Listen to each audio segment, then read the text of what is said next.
Before Jesus went out to begin his ministry, several of the Gospels tell us that he went into the desert for a time of solitude and prayer, and he was tempted by the devil. It's pretty obvious that what he was being tempted about was to give up the mission he was about to enter into.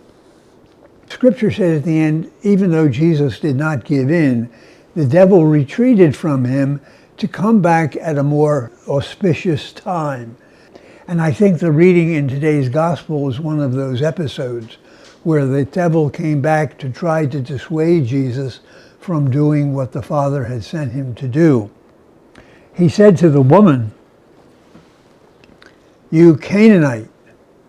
Now that would be like using the N-word in our culture to address somebody like that. For who were the Canaanites? They were the people who lived in Palestine before the Jews entered.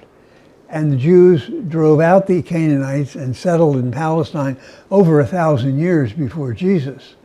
But there was a remnant of that old community left, and they were despised because they were pagans. They worshipped many gods. There was no love relationship at all between the Jews and the Canaanites. So Jesus was really giving in, and this is the important point of this, I think. He was giving in to his own cultural background.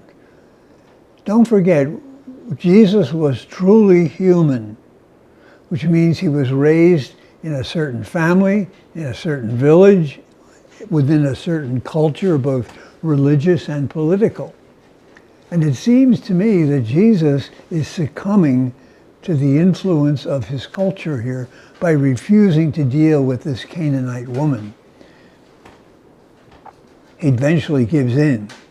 He eventually does what she asks of him. Why? He commends her for her faith, and he says, that's why I gave in. That's why I give you what you want. You trusted me. Faith is trust. You trusted me to do what you asked.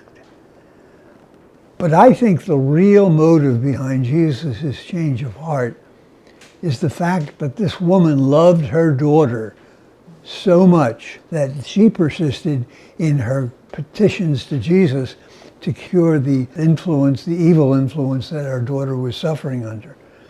So there's two things to take from this. A reassurance that Jesus was really, as St. Paul says, like one of us in all things except sin, and the fact that the thing that moved Jesus was love.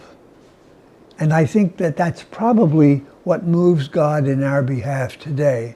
The love that we show for each other, whoever they might be, is what brings God into our life with the healing mercy that Jesus showed to the Canaanite woman.